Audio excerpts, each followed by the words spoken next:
All right. Tell us what we're doing here, son.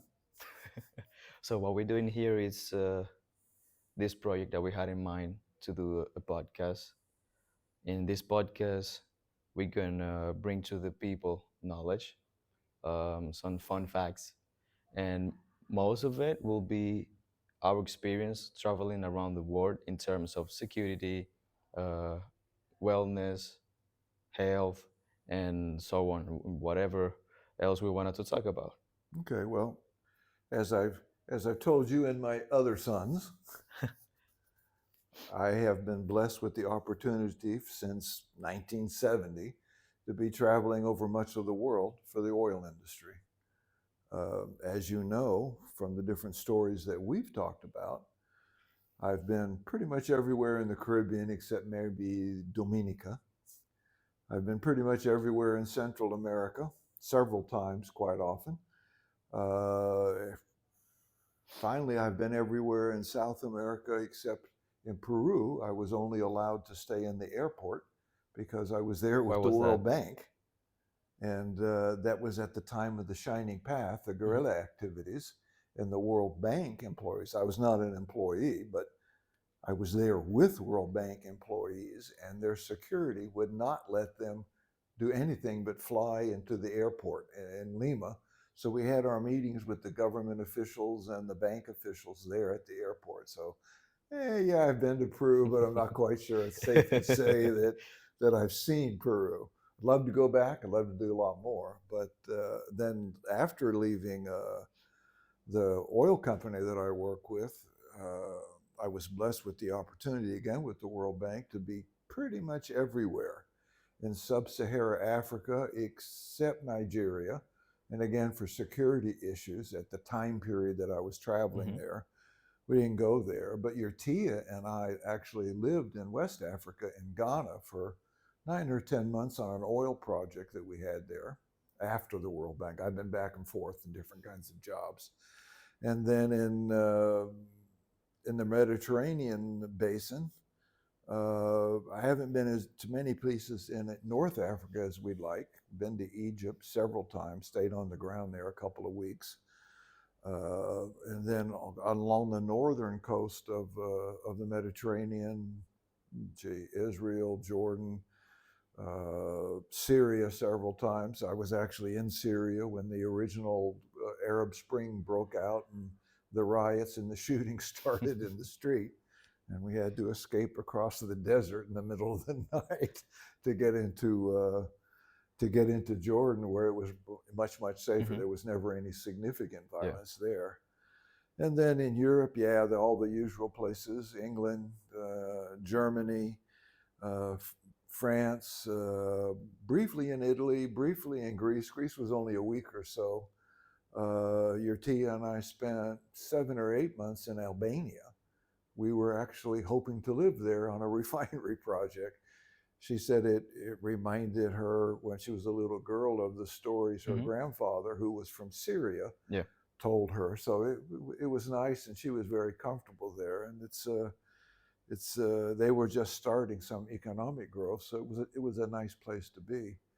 And then for the rest of the Middle East, if it ends in Stan, I've been there several And that's a times. long list. Yeah, it's a long list.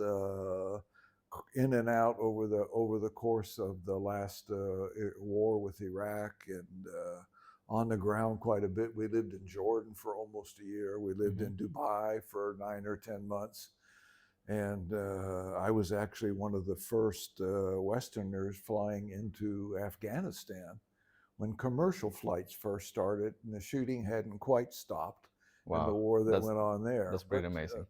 But for clarity, I think I told you in my notes, unlike certain American politicians, Mhm. I never claimed that somebody shot at me and I had to duck under the wing of a plane. That didn't happen.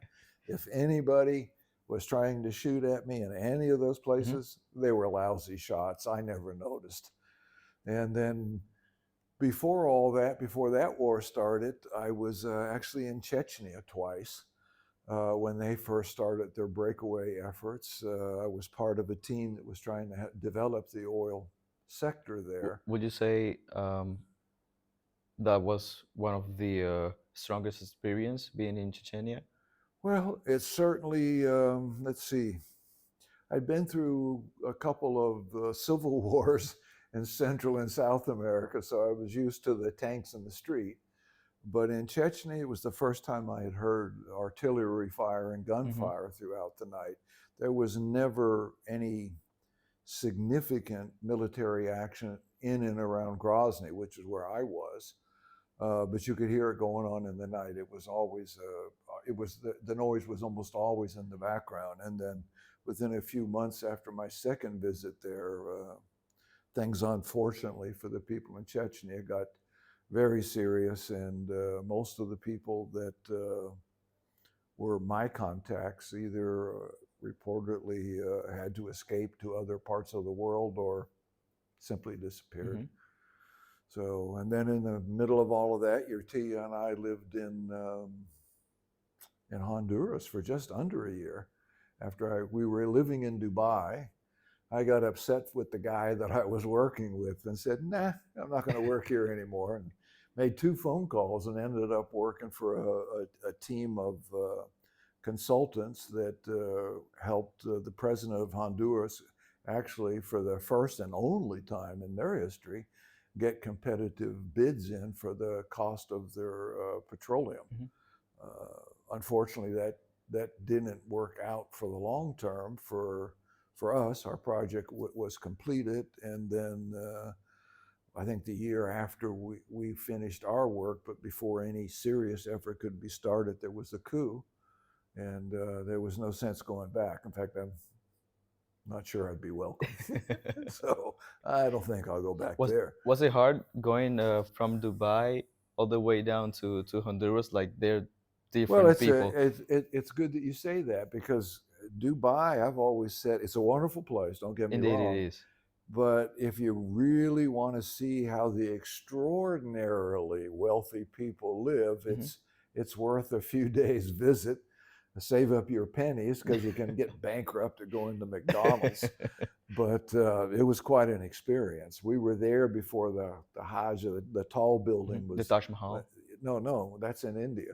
The tallest building in the Oh, the world. Burj Khalifa. I'm sorry, I got There, confused. yes, Burj Khalifa, yeah. that still wasn't open to tourists, but we got to walk around. And somewhere in my files, I got a photograph standing there looking up, which is quite a sight. But it wasn't open for tourists when I Mm-hmm. was there, so I didn't see it. But we saw the shopping center there, everyday regular shopping center, except there's a ski slope Yeah, inside. It's and that kind thing of is massive. unusual. Yeah. Yeah. And just signs of wealth everywhere. It's a Mm-hmm. beautiful city, well laid out. And then to get on a plane in Honduras, we met some good hearted, well intended, hardworking people. But I guess maybe that's the second poorest country in Central Yeah, I America. think It's so. probably Nicaragua is a step below them, because they've always had the ongoing civil strife Mm-hmm. ever since the Sandinista took over. What was that, in the 80s, I think. But it's quite a shock. However, Honduras is extraordinarily wealthy in natural beauty. Yeah. I mean, it's a beautiful place. We didn't spend that much time in the city because, for security reasons, you just didn't walk around that much in the Yeah. city It was dangerous for at that crime. time. But we were lucky that we had the opportunity to rent a house in a compound outside the city, and it was a family compound, Mm-hmm. totally enclosed with a gate and security.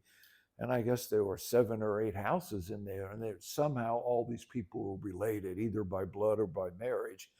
But one of the ladies that were working for us on the project, I think her uncle owned the place, Mm-hmm. and they had, for other reasons, moved somewhere else, and it was available.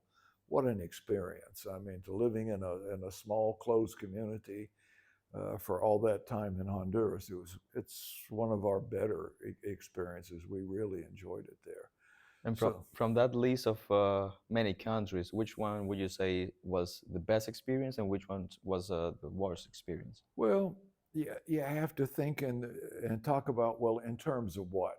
In terms of natural beauty, it's awful hard to beat being in Rio de Janeiro. I mean, I would have liked to have spent more time, but again, for the last, I don't know, 30 years, you have to worry about crime in the Yeah, street. yeah. There's a lot of poverty and Hmm. a lot of crime, but And it's getting worse. it may well be. I mean, I don't know if I believe all the reports of death squads and military units, but you see videos on the Yeah. internet of people running criminals over that are attacking other Hmm. people. I presume those are real. We were that several times that I was there, we had no problem, no sign of problem. So I have very good memories of the Sugarloaf Mountain. I guess that's the name of it, with the teleferico going out Hmm. over the water, and just being in the city. It's beautiful. In terms of natural beauty, again, a close second, because it's just gorgeous. If you can spend any time in Cape Town, South Africa, it's beautiful. I That's mean, South just Cape Town, South the Africa. Yeah. mountains come right down to the ocean, and I was blessed with the opportunity. The time I spent the most time there, I think it was the second time I was back. I was with a gentleman that was born as South African, Hmm. and left to join the military elsewhere. But man, what a gorgeous city! I mean, I had an opportunity to climb around on the, I'm not sure you'd call it a mountaintop, but a hilltop right Hmm. outside the city, where you can see the whole city and you can look. And I sat there on a rock while my friend ran an errand and looked out there. And on one side, you got the Atlantic Ocean, one side, the Pacific Ocean. I didn't quite see a dot. I didn't see a dotted line separating them, but I understand there's a salinity Yeah. difference that somebody perhaps with a better eye than me might have seen Mhm. a slightly different water There's a coloration. picture of two oceans like not blending, but you can tell Because of the the limit. salinity difference. Yeah, Yeah, I didn't see it, but I was there one looking seems to out. be a little bit darker than the other. Yeah, yeah, yeah. But I was amazed. I mean, there's you got something. I don't know whether I want to call them incredibly brave or Hmm. brave and slightly off a little bit. But guys were surfing out there, local guys having a great day, little kids, teenagers, young men. It's Lovely. shark infested water. And I'm going, no, not me. I don't mind watching. Fortunately, I didn't see anybody having any trouble. But that's place is notorious for the presence of Hmm. sharks. I don't know how it ranks. So uh, I dipped my toe in the water a little bit, because that's one of the things that I've done. I said, well, at least I want to get my feet wet in every ocean that I visit. So I've been in the water in San Diego, California, Hmm. at the Marine Corps base there. So that counts for that part of the Pacific. I've been in the water in Guatemala, El Salvador, Nicaragua, Panama, a couple of times at the beach.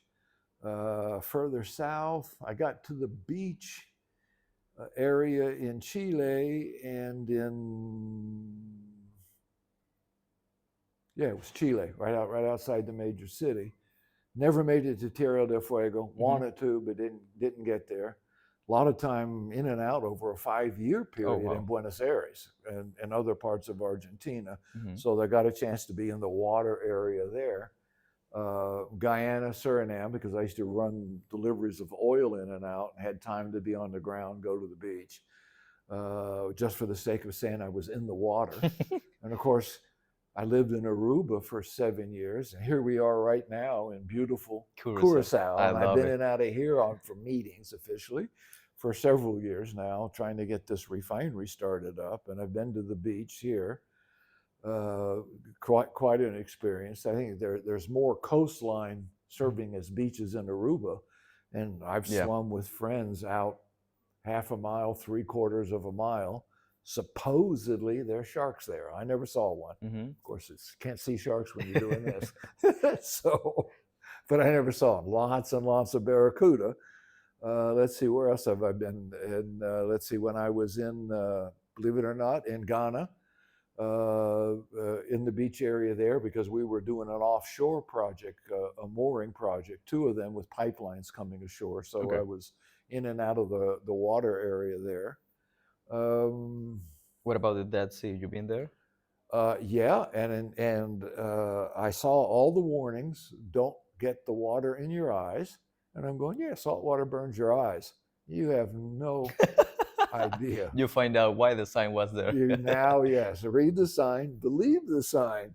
Don't be hard headed. I was almost, you feel like you're floating on top of the water Yeah, because of the because salinity. the salinity Yeah. is just, it's the weirdest feeling in the world. Okay. If the Sea of Galilee had so much, maybe some famous person that I've heard about throughout my life was able to at Let, least knee deep in the water there. let's But not deep down into yeah, that. but I'm enjoying myself there, and everybody on the shore is covering themselves with mud Yeah. because it supposedly has health value. And somehow I managed to get just the tiniest drop of water in one of my eyes. My God, I thought I was going to need surgery to get my eye extracted because it burned that Yeah. bad. But Yeah, I can yeah, imagine. that was when we were living in Aqaba. We were in and out of Aqaba for 6 or 7 months, where Jordan, uh, uh, just off down the coast a little bit, you run into Saudi Arabia, then Jordan, Israel, and Egypt come Hmm. together, and you can actually walk. We were living in Jordan, and a good friend of mine in the oil industry there, Hmm. because we were blending military jet fuel at a terminal that we set up in Jordan, and my friend just had to have a beer. As you know, because of your tea, I don't. We only drink alcohol one time a year. We have Yeah. a bottle of champagne on New Year's Eve because that's our anniversary. Yeah, that's My right. friend was dying. He had to have a beer. So we heard that we could buy a beer in Israel. I forget the name of the city that's right across the border.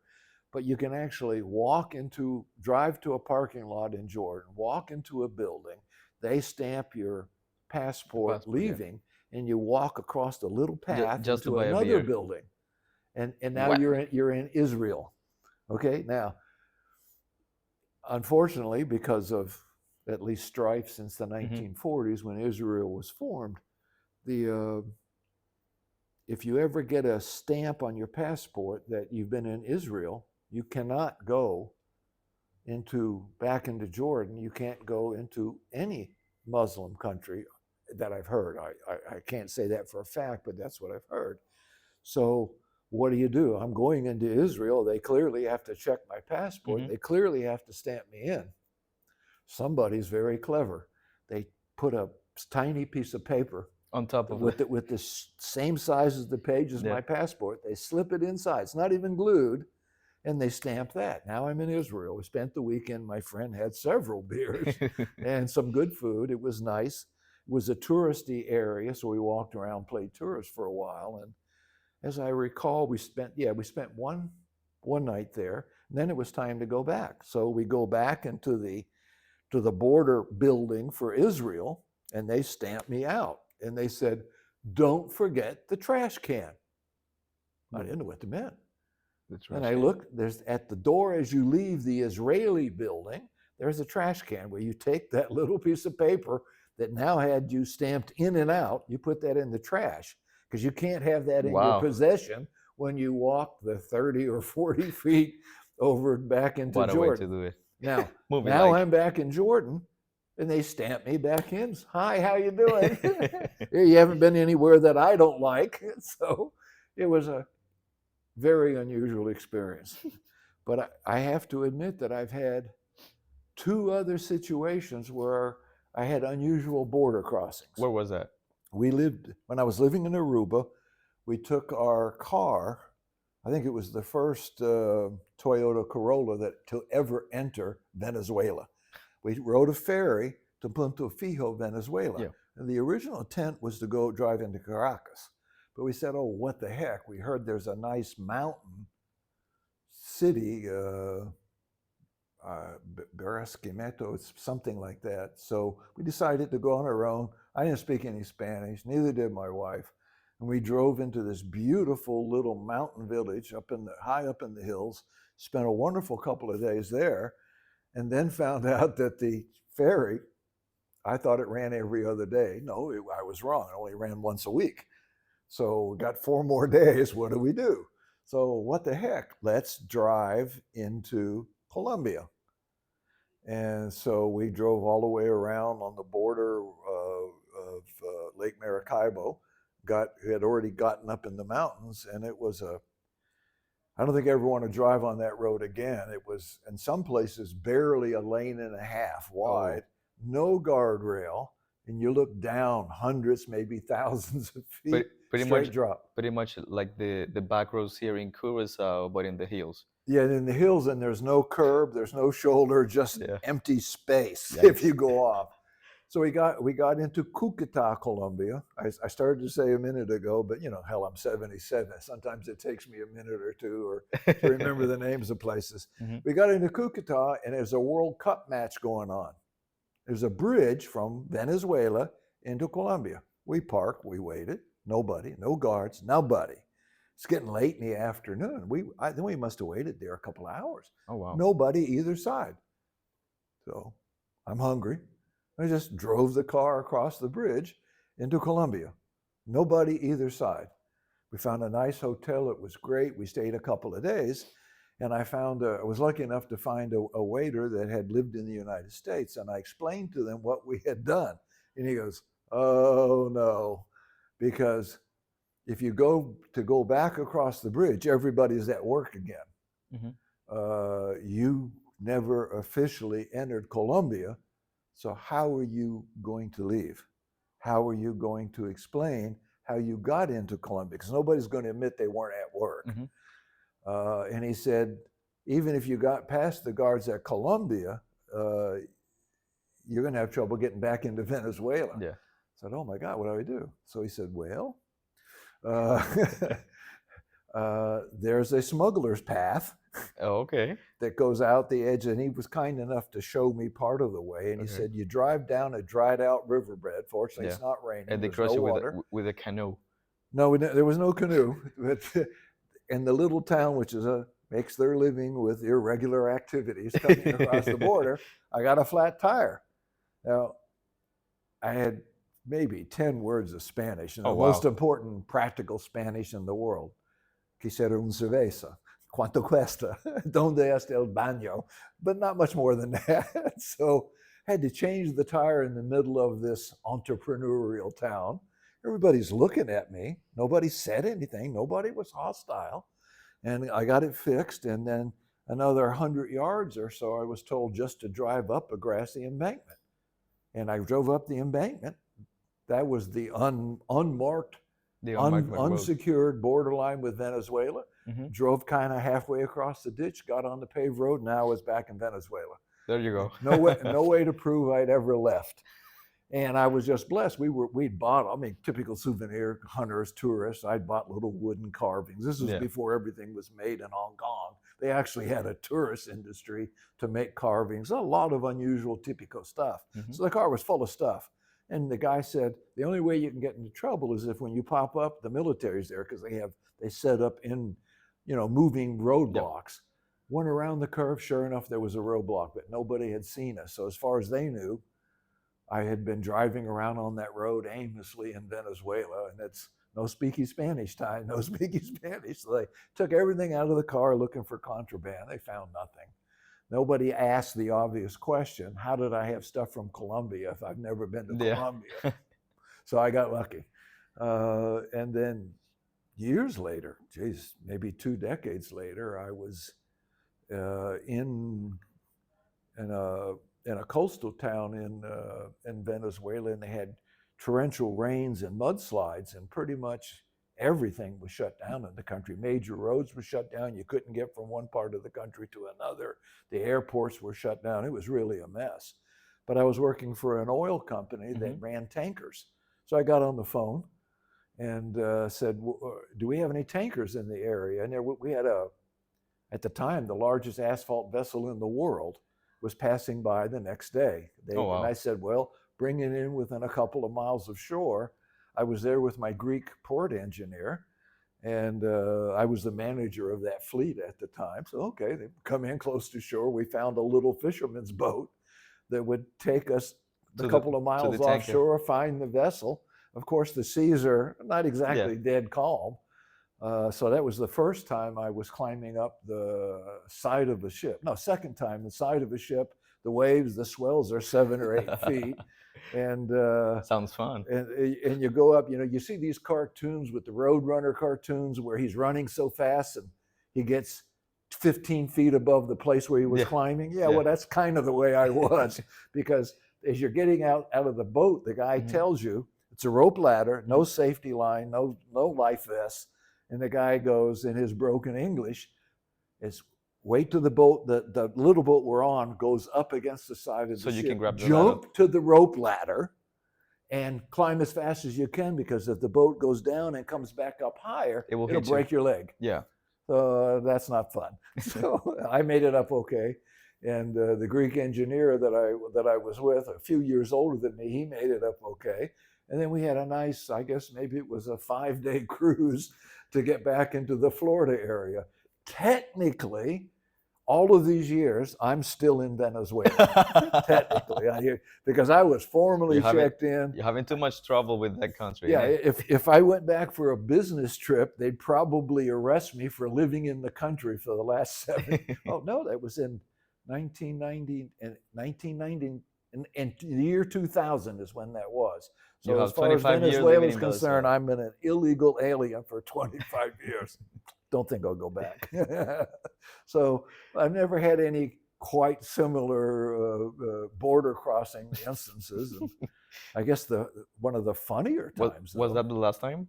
that's the last time I've been in it. No, after that, I was in and out of Caracas several times. This was early on in the Chavez routine, Okay.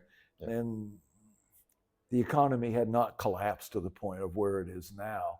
But But it was going there. people that could get out were getting out. Okay. There was a net outflow, and when I was back in that second period of time, uh, things were just not good. Things were just not good at all. So, and I doubt that I would go back now, although the group that I work with has interest On in the going back? petroleum sector in Venezuela, and that's why I'm here in Curacao, trying to start up a refinery project here. I guess border crossing, eventually we'll get to safety and a bunch of other issues, but I thought I'd talk a little bit about all the different Yeah. strange places that I've been. I was again on contract with the World Bank, and we were flying into Paris.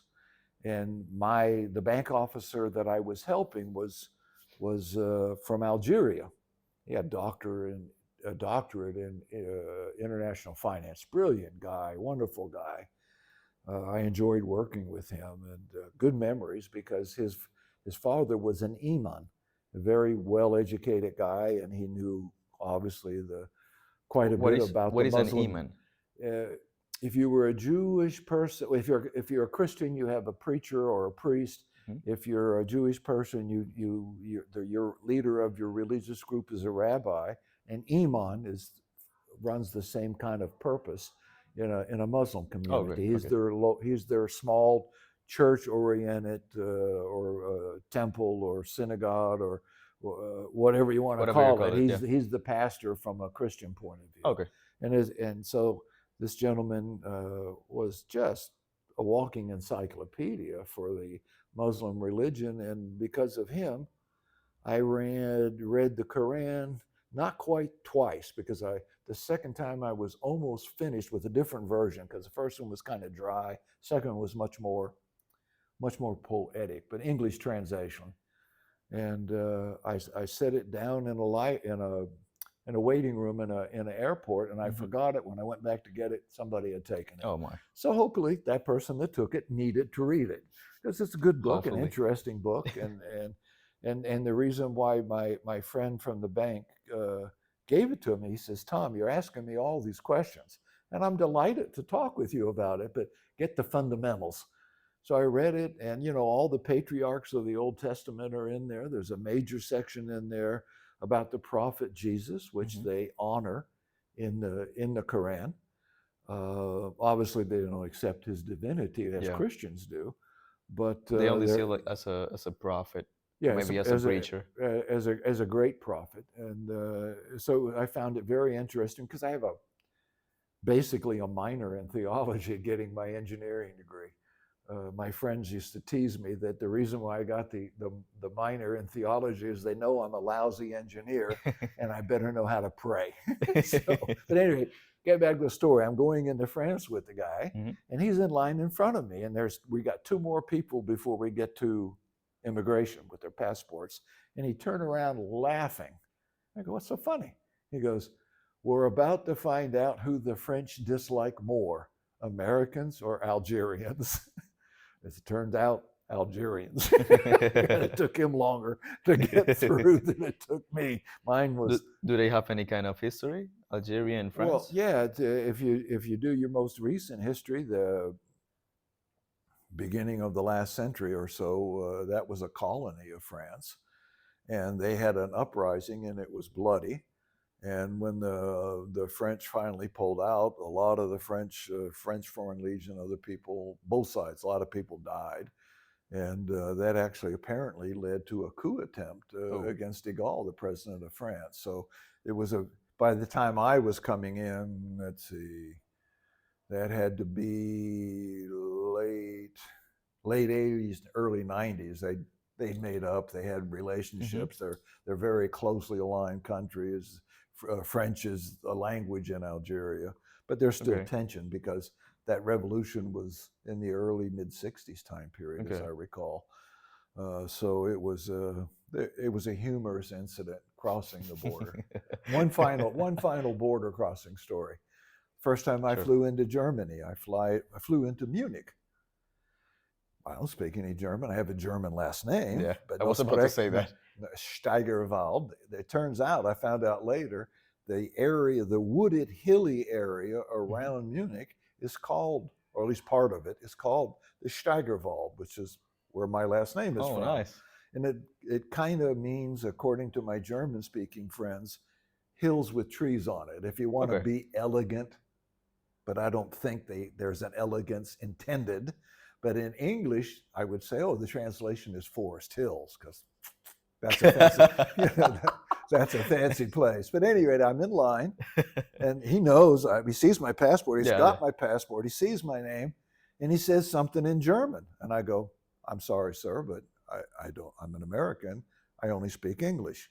And he smiled really big, not hell of a nice guy, and he said, "What I said was, welcome home, Herr Steigerwald," because he recognized the name. So that was a very nice entry into Nice. Germany. And then actually, it turned out, because that's a transition point, kind of Hmm. like, I guess, maybe Atlanta is in the United States. Flying into the Middle East, I went through Munich several times, and then years later, I had a consultant contract with a German company that had a massive, massive multi-million dollar claim for a project they had done in Jordan. And I was in Jordan, knew people, was comfortable. I'm not going to say we had high level political Hmm. contacts, even I didn't, but the group I was with did. But I met the local manager, and then years later, when he had a problem and he needed an independent party to review the claim, I was able to spend almost 2 weeks in Munich. What a wonderful place, beautiful area, highly recommend it.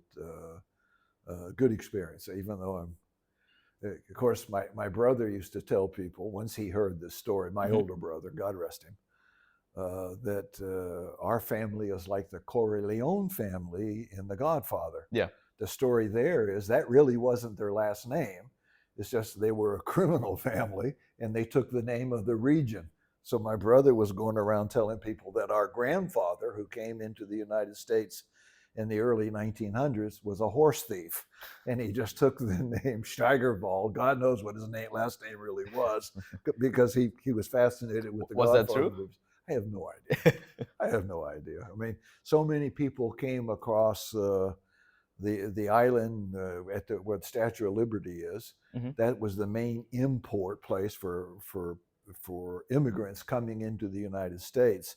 And my father's father came through there in the very early 1900s, and my mother's people are Swedes, and so they came through as young kids or teenagers, coming through the processing Hmm. center in the Statue of Liberty, and I'm not sure whether my father's mother came walking across, but she was a Canadian, French Canadian area. I'm not sure exactly where that was. I know essentially nothing about her side of the So you family. have a So, weird mix on your genes. well, it's kind of strange, yeah. My parents are on both sides. My are in effect first generation Americans. I'm second generation, thank goodness. And it was true because the old man was a horse thief. Thank goodness. Thank goodness he didn't get caught, and thank goodness he didn't move to Texas. It might not have worked out too well there. Yeah. But yeah, I'm even with the German last name. I'm half of my DNA is from Sweden. I would say half is German, but according to family tradition, Hmm. I've not met anybody in my family that's it's a family tree type. Actually, my mother's side, yeah, but so I know a little bit more about the Swedish side.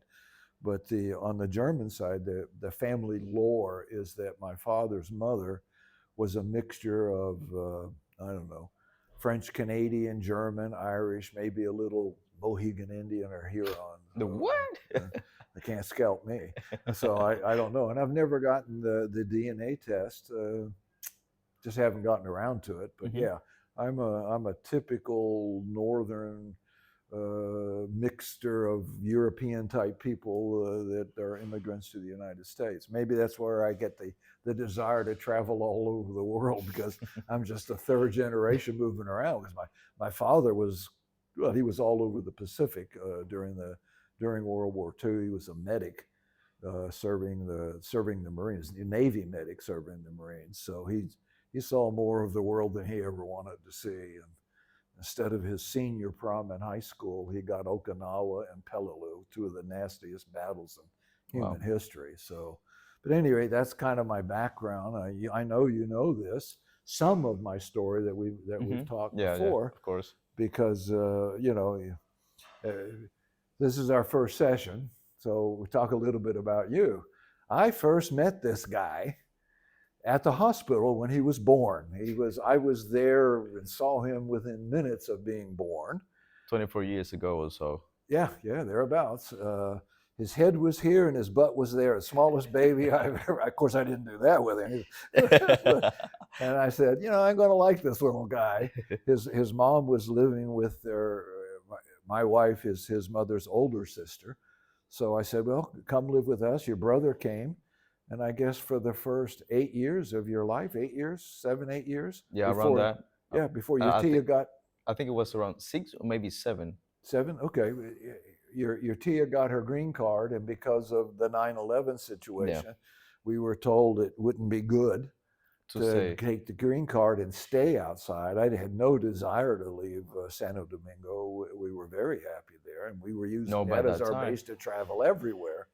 But on advice from people who had that kind of background from the Hmm. State Department, uh, not exactly in the State Department though, but that little town in Virginia called Langley, said that it would be better if we actually established a residence so that In her the US. green card could never be pulled back. Okay. So that's when I remember that was one of the saddest days of my life. You looking at me like you just couldn't believe I was abandoning you. And I said, no, son, but we got to move. But no, I'm not abandoning you. I'll still be your dad. And I'm happy to say, all these years later, Yeah. you're still my son. I call you my son. I introduce you to people as my son. But for the record, from a prior marriage, I have a stepson named Kenny. He's the older half brother of my son from my second wife, Kevin.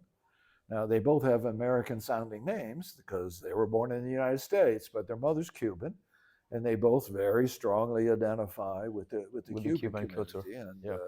I guess Kenny's in his early 40s now. Yeah, 42, 43. Kevin uh, is uh, is just turned 30 last July, so I guess he's 30 and a half now. Your older brother Alcheris is what, 27 thereabouts? 27, 28. 27, 28 time period. And he was just here a few months ago visiting with us before we got into this house. Yeah. And then I got you, very happy to have you. and then your cousins, Christopher and Matthew, that are the sons of your mom has two older sisters. Yvette, my wife, is Yeah, the oldest. The middle one, Etty, she was at the time married to a British captain. So Captain Danny. you got two Captain Danny. I think the original pirate of the Caribbean. A very interesting guy. God bless him. He's passed. But are we back live again, son? Indeed, we are. Yeah, a minor Run out of break. battery. Hey, I'm 77. Old men need a break every now and then. That's just part of Glad it growing. happens then. It's part of growing old, is just to accept the inevitable decline and laugh about it, or because people are going to sure as hell laugh at you, so you might as well laugh at yourself. So thank you for the break. I appreciate that. Sure, my pleasure. And we were talking about the Family background. family members. So Yep. you got two cousins that have or soon will regain their British citizenship because of Captain Danny. And then you got another cousin, also from your aunt Etty. She was married to the gentleman from Switzerland, no names. And so you got the cousin Otmar. You got Christopher and Matthew, and now you have Otmar. Otmar, yeah, that's right. So you got that, and I guess you got another One cousin from your Evanston. uncle from Evanston. Yeah, 100% Dominican. 100%, yes. Yeah, well, you could argue that you're 100% Dominican, except I've had an influence on you. Okay, you're not my son by blood, but you are certainly my son in every other respect. So yeah, okay, Evanston is 100% Dominican, and then you got your sister from your mom. Yeah. So all those boys and one girl. She's the queen of the crop there. So. Indeed. Gives everybody a little bit of background on the family. Miss Triple A. That's a fun fact. She was born in yes, August 8th, yeah, 2008. Yeah, her fact, she was born on 8/8 2008. 2008 at 8:18 in the morning with 8 people in the birthing room. I think it was the room was number 28, if I'm not And the mistaken. room might have been number if I'm 20. not It had an mistaken. 8 in it. So the family jokingly says she certainly is lucky in the Chinese tradition Yeah. because they like the 8. Her nickname, well, she's got several nicknames, but one of I call her the mosquito because it's always buzzing around. She's the littlest one of the bunch. And her other nickname is Ochita, Yeah. which for English-speaking people, little 8. Yeah. And in fact, I use the 8s and the name Ochita in a couple of passwords on some of my devices. It's easy to remember. So it's easy to remember, and it's a happy memory having thinking of her. So that's the family kind of side. Captain Danny traveled all over the world too, because he was a British captain and came ashore. Jeez. If I showed up in '98, he was already married to your Tia. So he must have shown up in the very early '90s. Came ashore on a project and liked it, and stayed with another British guy that was a captain as well as an engineer. And the two of them just worked all over the Caribbean doing a wide variety of But things. he was a captain because he worked as a captain, or it was because of the military? Danny was a tug captain, and then he had a heck of a lot of experience as a salvage master. Okay. Which is kind of a unique niche. And when I met him, he was an advisor to a shipping agency there, and he was also on contract as a representative for most of the British P&I clubs. So if there was an accident or an injury, something wrong, there was an insurance claim, the vessel had to be fixed, he would be the investigator, and he was recognized all over the region. It was, if Captain Danny came on board, things were going to get sorted out. I met him because we won a contract to bring fuel oil and diesel to the power companies in the Dominican Republic that had been previously supplied by the local refinery. Okay. And the multinational that was part owner of that refinery just laughed when they heard we were going to import fuel oil and diesel. And the reason is at that time, and I showed up in '98. The ports that we needed to use to bring in the fuel oil and diesel to the power plants kind of looked like Berlin, 1944, 1945. They were a mess. Outdated. I mean, oh, broken concrete, the deck gone, pieces of steel sticking out, and they just laughed. They're never going to get a ship in there. So, but I had been fortunate enough to work with a competing major oil company. Mm.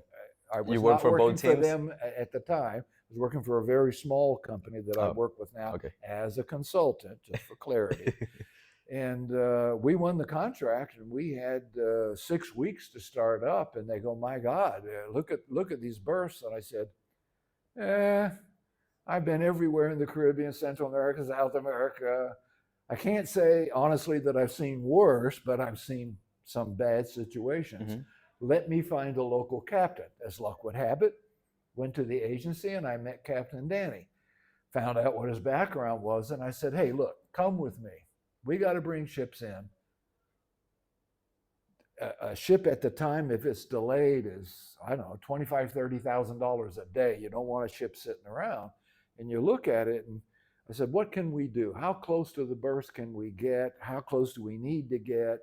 Do we had no major tidal issues. It was only maybe a foot or two in this part of the Caribbean with tide, and one was in a river. No super strong winds all the time that you really had to worry about. You obviously had to worry about hurricanes, because that is Yeah. part of the legacy of being Dominican. You get more than your fair share. Yeah. So Captain Danny was an operational genius. And we worked out a way so if the ship had to discharge at a berth that was broken and couldn't even support itself, I'll use the shaking hand for that berth, that we would come as close as we safely could. We'd drop a bow anchor, and then using a tug, back the ship up, and then put a tug between the berth Mhm. and the ship to keep it from touching. The anchor kept it from touching on the other end. We get close enough so the gangplank could be dropped from the ship, and in most cases it wouldn't fit at the angle, so we would get, I hate to say it, we'd get a wide board 2 or 3 inches thick and put slats across it and run it up the side and have a rope Yikes. for a handrail, just close enough so the guys could either use Could a unload it. crane to get the hoses Mhm. up or drag it up in one case where the guy goes up and we connect the hoses. That's all we had to do. So, but Captain Danny thought of, well, let's get it pre-approved by the P&I clubs, because then if it's pre-approved, the, the, the master has no basis for complaint. We would show him a picture, we'd show him the mooring diagram before when we chartered the vessel, because we weren't controlling the vessel. And if it's pre-approved, there's a stamp on it, it all looks official. And it worked. We never had an incident for the first 6 months or so of working. And Captain Danny would ride in to help the master, because the master's got a very real responsibility for his crew, his ship, and the cargo, and he can't take chances. But everything explained, Captain Danny there with all these years of experience. When Danny couldn't be there, there was a Swedish captain also with a salvage background, Captain Uli Fagerlund. Great guy. He's passed as well. But when Captain Danny couldn't be there, Captain Fagerlund was there. And then after about 6 months of operation, oops, one of those oops moments, we had a heavy rain. It didn't register on me. The heavy rain, quite common on the north Yeah. part of the island, and we were coming into Puerto Plata on the original basis. Captain Fagerlund went out on a boat with a fish finder and did the depths of everything, so he knew within inches. And we were loading the vessel to within 6 inches of the bottom. You're supposed to be 3 feet, but if you go 3 feet, you lose a lot of money. Yeah. So it was safe. Captain Uli, Captain Danny coming in with the captain. Bad luck. Danny had to travel. Captain Uli was sick. The ship was coming in. So a local guy was quite competent, but he his English was very weak, and we had one of these, probably one of the better captains I ever encountered.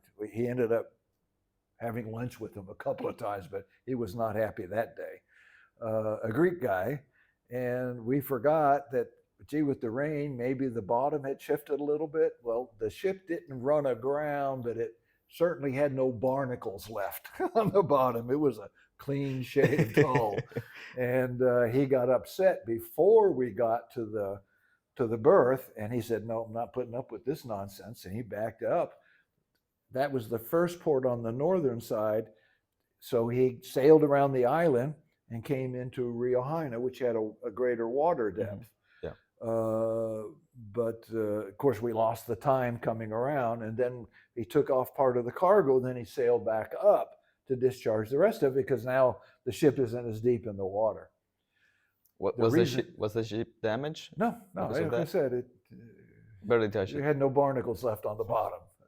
That happens more. That's a operating basis more often than not in third world countries. But that day I wasn't on the island either because that day my client, I had been working just in the Dominican Republic, and my client decided they had a half a dozen tankers. They were going to get more, and he remembered that I had run a fleet, managed a fleet, supply and transportation for the whole region for the oil company that I had worked with. So they had me on a plane flying to Florida.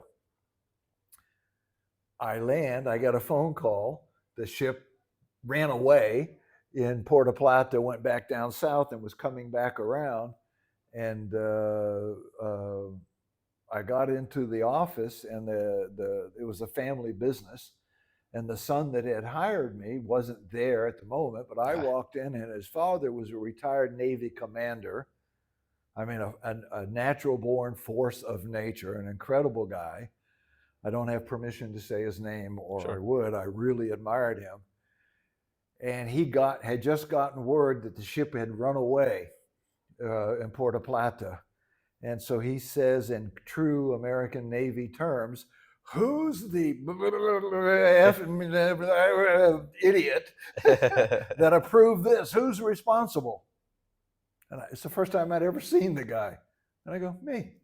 I just stood there relaxed as hell. "What?" And he starts screaming. I said, "Hey, so far this year, I've saved you about $400,000. This little incident cost you $40,000. I'd say you're ahead of the game." "Oh, I like you." On the turntable. I never had a crossword with the gentleman again, because he understood that language, and I guess he understood at that moment why we were doing what we were doing, and that his company was benefiting significantly. So we went right back to what we were doing. We just put the fishing boat out and measured the water depth a little bit more carefully, and had a plan to do it after every rain after that. And that continued for, I don't know, another 6 or 7 months before we lost the contract. But that's how I came to run my second fleet of vessels. I had run the supply and transportation system for all of the Caribbean, Central America, northern part of South America for several years for an oil company. And then I had run another small fleet for a Venezuelan owner. We started with 3 vessels, ended up with 7 tankers. Were going everywhere, all over the world. And then I met these people that had this small oil company, an asphalt company, that's who is my client even now. They started with them in '98, and here we are in what year are we in now? 2025. Still with them. He's been my major client. It's been a good run. But I ran their fleet for a while, as I guess maybe 2 or 3 years, and brought them into full compliance with ISM regulation, Coast Guard inspections. Actually, on the same time period, I'm not sure it was the same day, one of the vessels ran aground in Mexico. Yikes. So I took over his fleet when that was happening. We managed to salvage the vessel and had it repaired. And despite all of this craziness, and managed to keep the company solvent.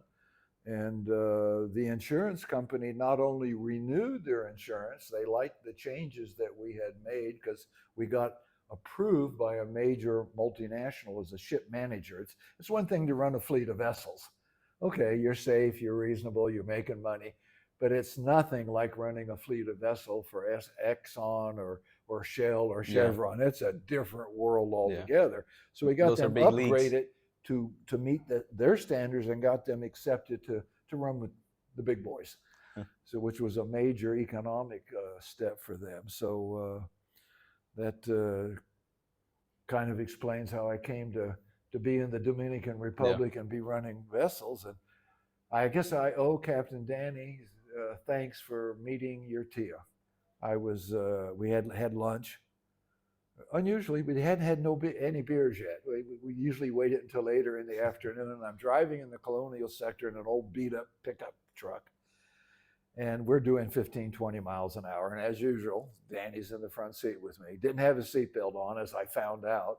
All of a sudden, I go like this, grabbing the steering wheel. My body goes rigid. I slam the brakes on. Danny slams his head against the windshield. Got a big knot on his head. It's amazing how much you can get banged around only going 15 Yeah. miles an hour. Some guy behind me in an old car ran into the fender.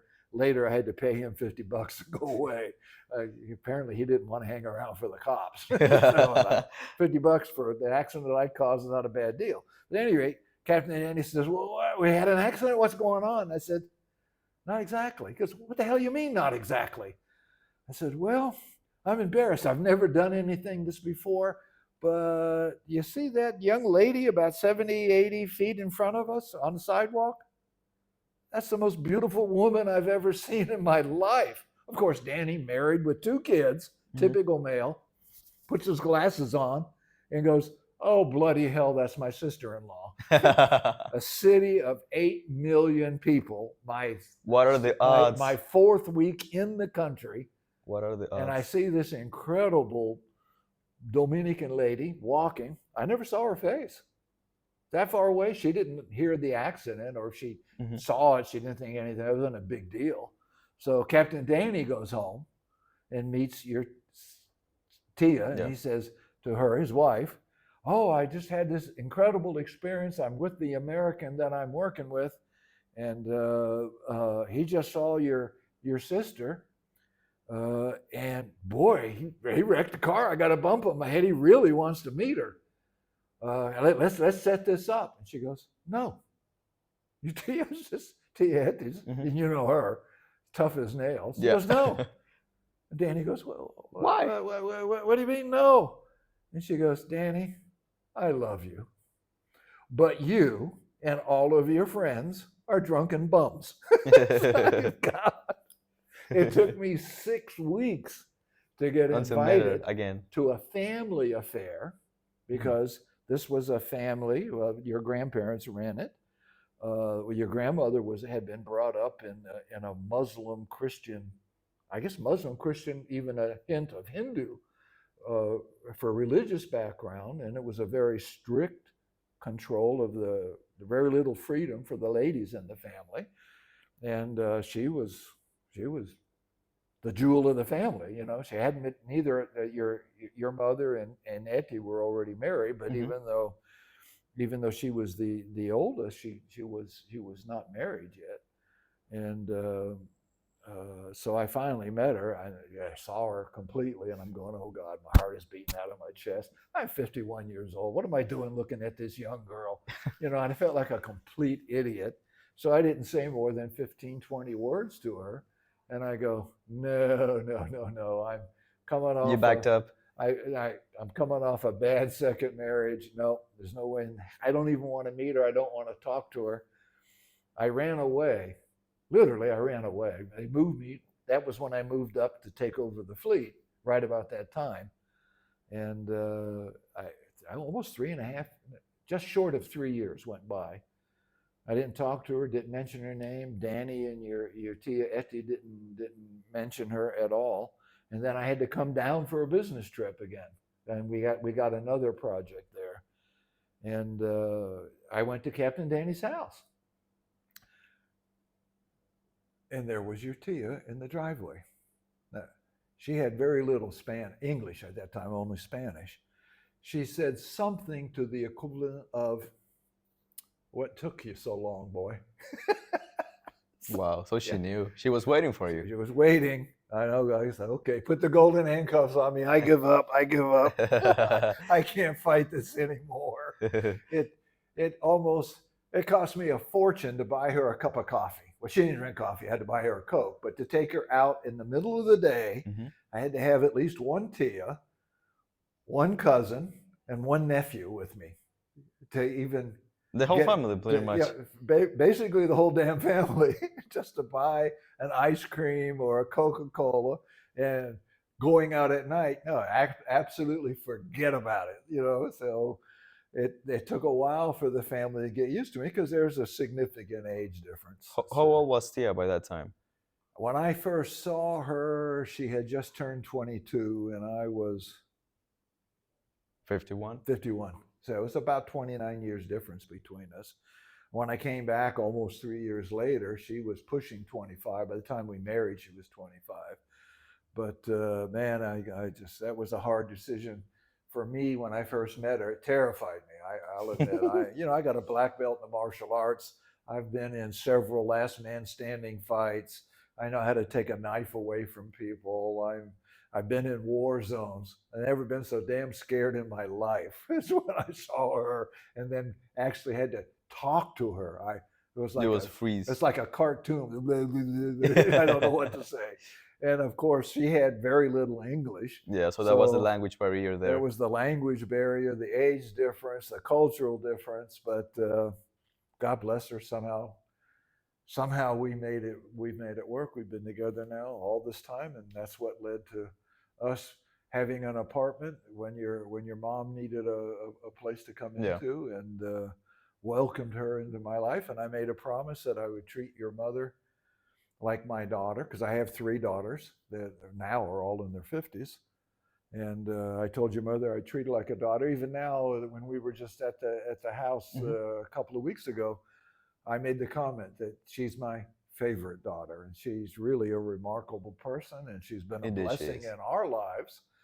And she says, well, she's grateful that we helped and all that. And, yeah, we did. But the only thing we did, and your Tia will agree with this, we simply opened the door of opportunity for her to get out of a bad situation Hmm. and move into a good situation. But it was your mom's hard work, your mom's determination.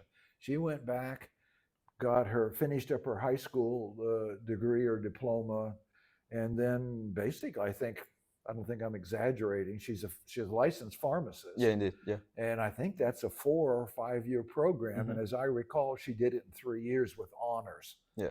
I'd say that's a dedicated, intelligent She even woman. took me with her to classes. Yeah, well, yeah, because you were, what do you do? We had a maid to help, but there were times when you started university while you were still in nappies. Yeah, that's true. But I've got the highest impression that an opinion of your family. Your grandfather's a wonderful guy. He's a grassroots politician. Your abuela is an incredible, strong-willed woman, even though she has some health issues now.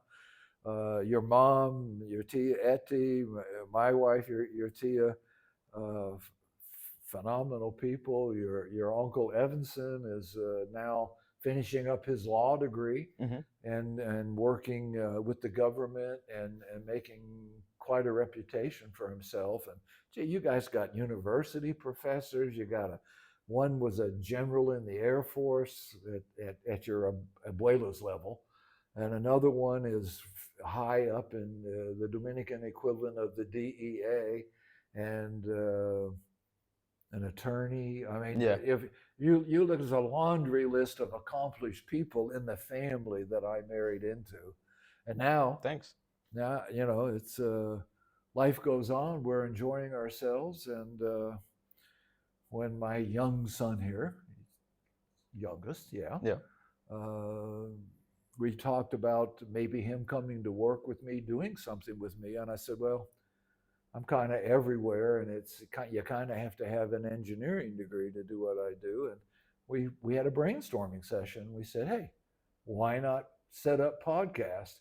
I guess our first idea was simply conversations with Papi, Yeah. which is for American speaking, English speaking people, Daddy.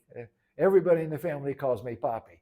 I'm 5 years older than my father-in-law, 7 years older than my mother-in-law, Yeah. and I call him Papi and Mommy, but everybody calls me Papi Tommy. So we talked about it, and we said, hey, what resources do we have? Well, I have all this travel and this experience. Obviously, I like to talk, and you are a very bright young guy, and you've always been kind of the personality of the family.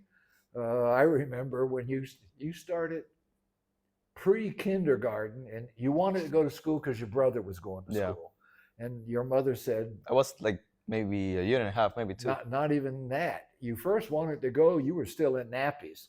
Was and, I? And yeah, and everybody laughed at you and said, no, there's nobody in school wearing diapers. You potty trained yourself because you wanted to go to school with your brother.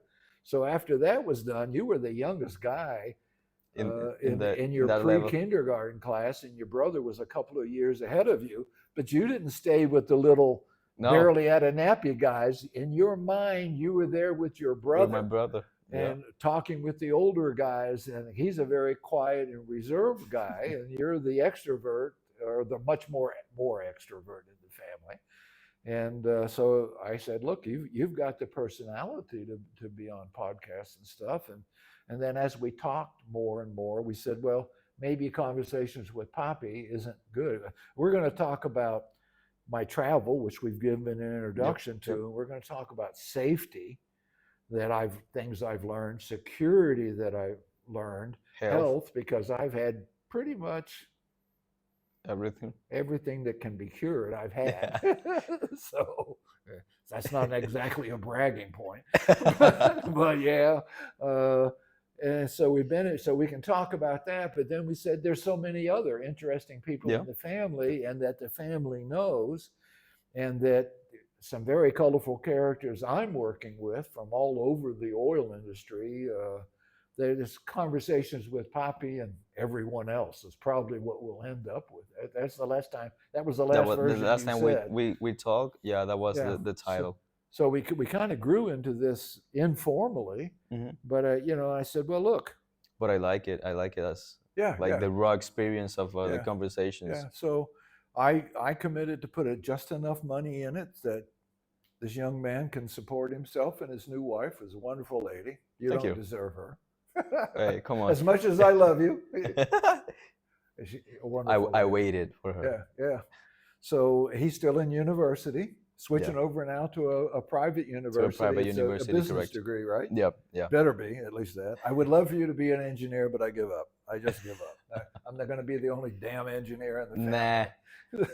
So that's okay. Nah, engineering is not for me. But I have to admit, half of my clients think I'm an economist.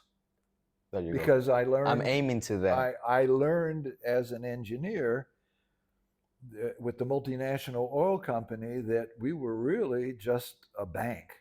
It's like I had the opportunity for 2.5 years to be the administrative aide to a guy that went on to be number one.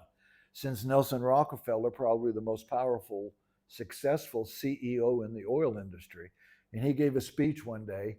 We were running the Caribbean, and 2 countries had financial problems, and they hadn't paid for the last cargo.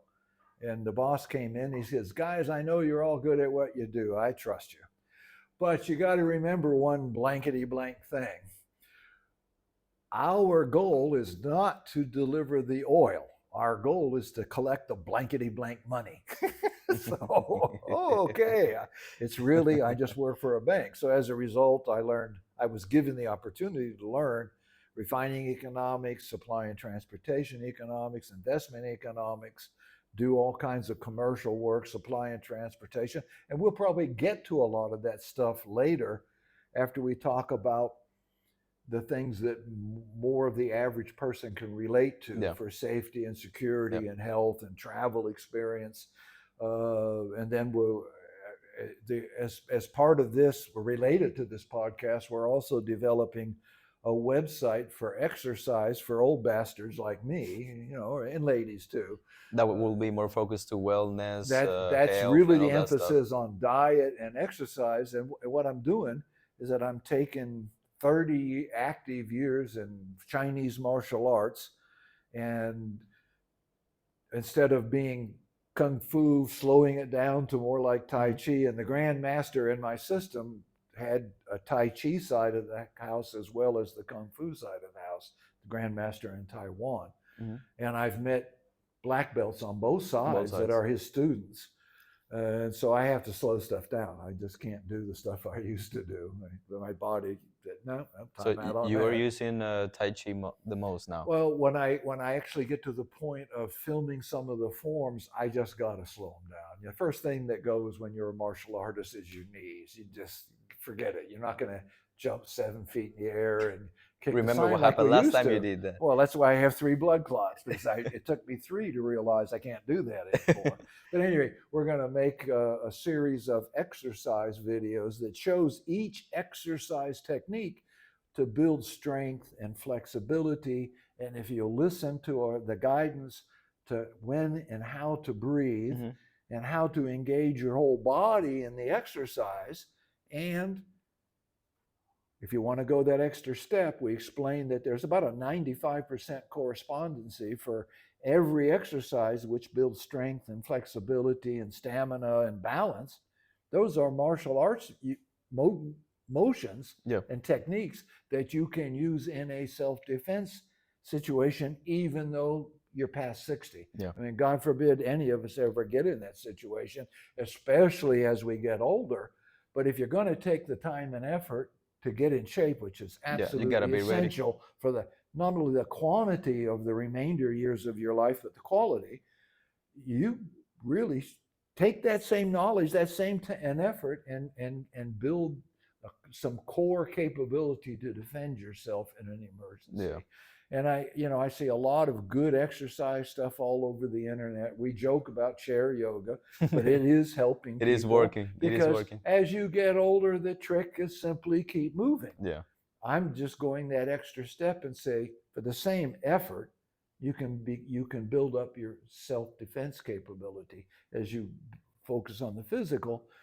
And there's a mental aspect to that, and we're collecting stuff from all over the internet from our readings. It's going to be part of the website. Hmm. And one of the latest articles is any kind of exercise, but the more complicated the exercise, the better the mental. It Yeah. helps you stay sharper. That brain is really a muscle. So you exercise your whole body, Yeah. and it stimulates you intellectually, and it, at least if God forbid that you should have dementia or start slowing down mentally, which can happen, this slows that process down. So there's very clear mental benefit. And because one of the things that hooked me and kept me in the martial arts, and I stayed in despite pretty close to zero capability, to become a senior student. In fact, my master laughs and said, Tom, you're probably one of the worst students I ever had. And at first, I have to admit, I didn't think there was any hope.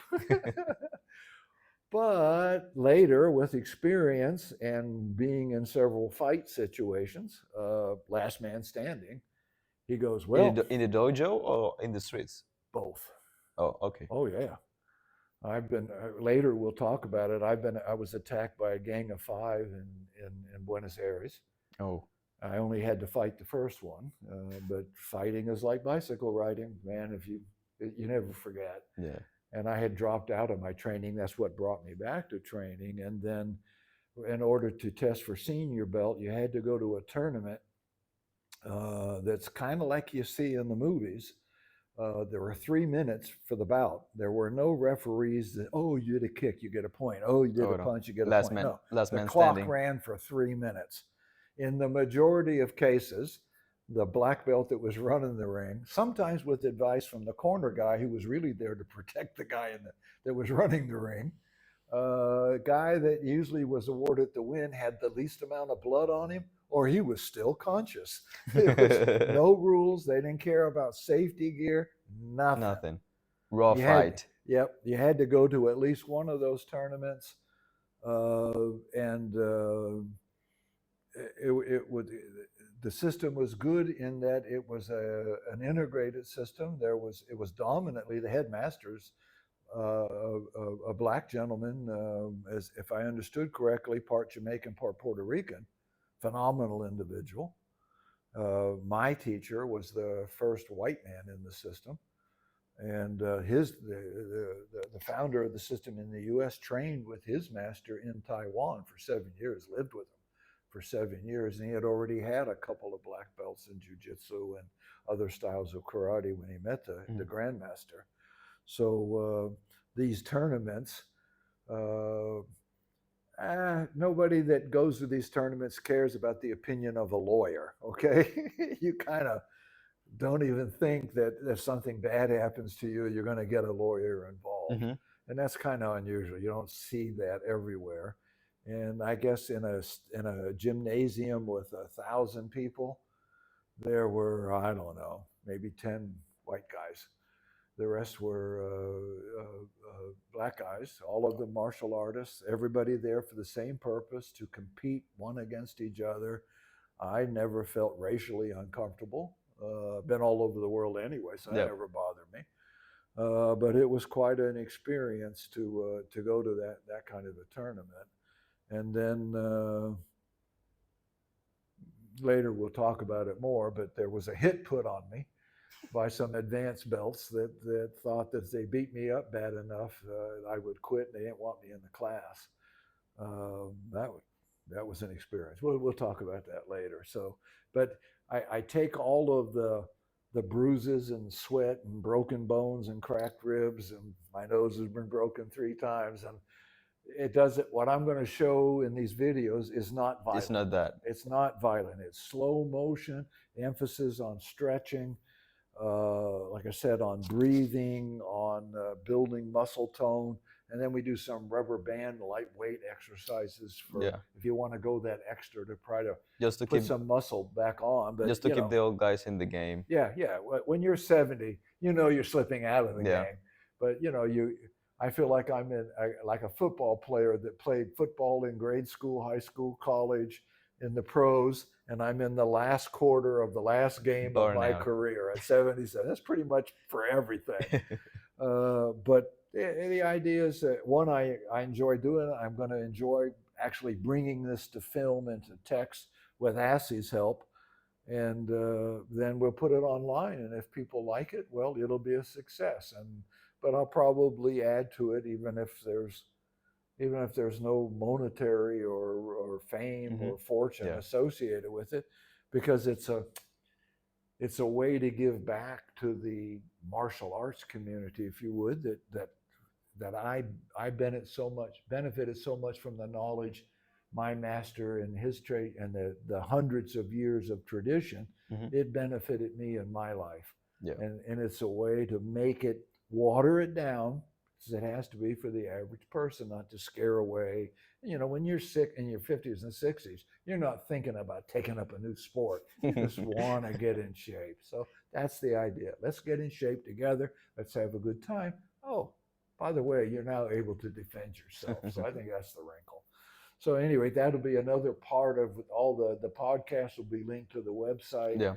And one of the things we're Everything putting will on, be in the same place. yeah, and one of the things there'll be a whole section of all the stuff we've encountered together about diet, about health, about exercise, other people's exercise system. What we want to do is have a place that if you're just starting to get interested or if you're fairly advanced, we're going to give credit to everybody. We're not going to try to claim that any of this is ours. We're going to find it and we're going to compile it and aggregate it on that website. So it's kind of like an encyclopedia for somebody to use as a reference or to get started. Correct. And give credit where credit's due. We pretty much are developing this website to gather up all the information and put it Yeah. in one place. Yeah, Yeah. yeah, And all that information is related pretty much to the same stuff. They yeah, are linked up. because there's you can't get physically strong if you don't eat right. Yeah. And if you don't sleep right. Mhm. And there's even a spiritual wrinkle to all this, because when you eventually I can't put the katas that I was taught, the formal forms of the kata, because I made a pledge to my master that these kata are handed down from the old gentleman in Taiwan, and they're only shown to full-time students as you advance. There's nothing published, there's nothing given away, there's nothing in the public domain except maybe a couple of videos that somebody might have taken at a tournament. They don't really know what it is. But I can take bits and pieces of a lot of things and make a Tai Chi slow motion type form that uses all the different exercise techniques. And that's not a violation of my oath. And it's built on traditional Chinese martial arts, but it is not the arts exactly as I was shown. The techniques, yeah, the techniques are very similar amongst all the systems, but the forms that I'll eventually get to are going to be, I think one of them, I call it the ancient ape. Maybe I should call it the ancient bald ape. I don't know, but because they all have colorful names. Yeah. So but that's where we're headed, and I think we can now that we've set up my house and this will be the setup in your Yeah. house in the Dominican It will Republic. not be the same, but it will mimic Yeah, this it set. mimic this setup, and then I'm going to replicate all of this for the house here in Curacao. We'll come back and forth, but eventually you can sit in your house in your man cave now, because as you get married longer, you'll understand the need for a man cave. Your wife will want you in your man cave periodically. So you'll have your man cave set up like this. I'll have the same setup here. Mhm. And then you got to take the lead on. You're the expert on all the technology. I can't even use half the stuff that's on my cell phone. But hey, there's some things you give up on. Yeah. But Assie's is the technical expert, and so I could be sitting here, he could be in the Dom rep. We'll try to Yeah. figure out a way We to will put do a it on video the call and screen we can record it. together. Yeah. It will work pretty much the same. Yeah, I mean, Since we will have pretty much the same background as well. yeah. So We will figure it out. yeah, We just want to put out there the information and the knowledge that we have to give back all those blessings. Let's call yeah. it that way. Let's That call we it the blessings. that we Yeah. find out. Even though I'm just 24, I don't have that much experience as you have, but we share pretty much the same weight of thoughts in some areas. Yeah. So that's what we want to do. We're doing this for fun, just for the pleasure of Yeah. And sharing when we get to sharing when we get to experiences. safety and security, it'll be done the way any father would want to talk to his son. Okay, you're going to go on a long drive. What should you have in the car? You're going to go across the desert. You're going to go Yeah. across the mountains. Do you need water? Do you need a jump start for your car? Do you need to be able to put air pressure in your tires? What else should you do? How should you plan the trip? Mhm. What kind of jams that I get myself in that I pray you don't get in? So it'll all be real world based. And literally, I'm talking to my youngest son, but I want to talk to a large part of our audience as they're all All the kind of people children, out the there. young people that we might know, and if older folks want to watch it, it might add to their Yeah. experience. This is for because everybody. a lot of people, it's a lifestyle choice. I was blessed with, I wanted to travel, and I managed to get into jobs that allowed me to travel. Yeah. I joke my first foreign assignment was Baton Rouge, Louisiana, because believe me, South Louisiana is different than Completely the rest different, of the yeah. United States. Uh-huh. And the second foreign country I ever visited was Texas. And Texas truly is a state of mind. Is it? Oh, yeah. Full of So- rednecks? Yeah, of course. Rednecks like me, of course. But Texas is uniquely Texas. South Louisiana is uniquely South Louisiana. We'll talk more about that. But some people wait until they're retired to travel. So a lot of the travel tips, even though I'm talking to my children, my son, if you haven't traveled around the world, I don't care if you're 30, 40, 50, 60, 70, I think a lot of the stuff that we're going to talk about in these conversations That might will be. be of value, Yeah. especially to older people, that you can't take the knocks and the bumps that I took Sure. in my 20s and 30s. I hope nobody has to take some of them. So even it should appeal to a larger audience, and you Yeah. can tell by now we like teasing each other. We like laughing. We, It's a toss up whether I laugh more at him or he laughs more at me, or are we laughing together? together. And we don't care anymore. Yeah. We're having Yeah. a good time. And also disclaimer, we like dark humor. So in case some of those jokes came up, Yeah, yeah, don't feel yeah, weird. yeah. And we are, if our family was even on even from my kids up in the United States, if I got all of my family together and all the rest of his family together, and we were in a town where there was going to be a race riot, we would lose several months trying to figure out what side we were going to be on. So how do you choose? So we are obviously relaxed about racial issues, Yeah. as everybody should learn to be. Yeah. And I joke, my girls from my first marriage, their mother was Irish, both sides, so they're more Irish than anything else. And my oldest girl married an Irish guy, so her kids, my grandson and granddaughter, are probably more Irish than anything else at this point in time. Okay, Irish are fun to Of be course. around. Sometimes they get depressed based on my Irish girlfriends. But my second wife is my my other daughter married a guy that was, I think he was a quarter Cherokee Indian, and Interesting. they're my three girls' cousins from their mother's side of the family. One of them is married to a Navajo Indian, maybe even full blood. Another one was married to a girl that was at least half Japanese.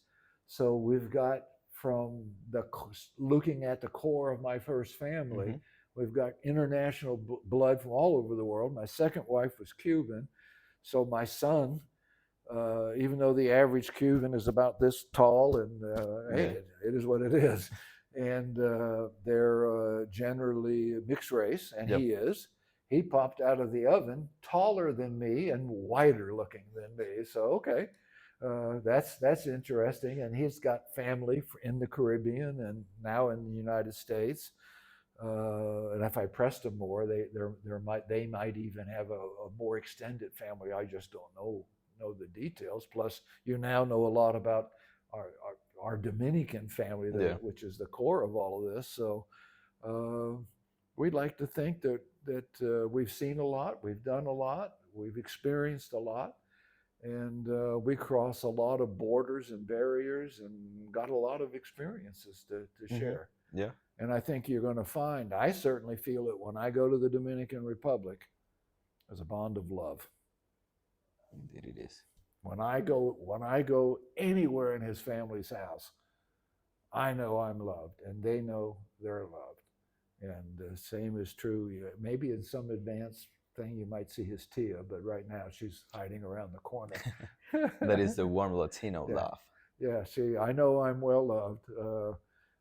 One rule of advice for any non-Dominican that wants to marry or have a girlfriend who's Dominican: they're the sweetest women in the world Yeah, I think it twice though. until you piss them off. Hide the gun. So I'm happy. I've never regretted that decision. She's helped me overcome the age difference. And I joke that, gee, I don't care that we're 29 years difference, Mhm. okay? With hard work, with exercise, with eating right, with sleeping right, she can almost keep up with me. She gets mad every time I say that. So I think maybe we're done for this session. I think Sure. Yeah, we can call it a wrap. We can yeah, call it a wrap. we got wrap, and then you'll do the checking and the editing and see what stupid things we might have to cut out. But right now, I'm comfortable. If I say something stupid, well, hell, that's who I am. Yeah, that's So pretty much what we want to put out there. Us, oh, one final genuinity. thing. There's going to be a lot of podcasts where he's just talking to himself. Yeah, yeah. I need to shut up more and It's let him our talk project, more. but I'm the face of the project. You're the leader. You're the MC. You're the host. There'll be sessions where he talks about things that we've talked about, Yeah. or you bring in other people. Something that is not related Yeah, to yeah. these subjects also, because Okay. we just want to, as I mentioned before, put out there the knowledge that we have, so you guys can know pretty much the same that we know, and it's not for entertainment but for knowledge, and we want to put out there the skills also for people to be more aware of the surroundings. That's where the security Yeah, subject yeah, comes yeah. and all that stuff. But yeah, we can call it a wrap. I have fun I had fun this in this time. I have first to shot. admit I was a little apprehensive, not Yeah. nervous because I'm a clown. I'm an introvert, but getting in front of a group of people, okay. Yeah, you will open up. I go make the most of that situation. Let's have fun. But Assie's done such a good job with the lights and the map on the wall. We're going to Appreciate it. replicate this at his place. And then when I go back to the United States in February, I'll be buying the lights and the camp. Probably there even a repeat of the camera. Why fool around? And all the supporting equipment, and then we'll Hmm. have two studios. Okay. Sure. I look forward to it, son. It's a good partnership. Okay. Perfect. All right. I love it. So that will be it for today, guys. Keep tuned. And that's it. There we go, son. Great. I think we're going to do well. So do I.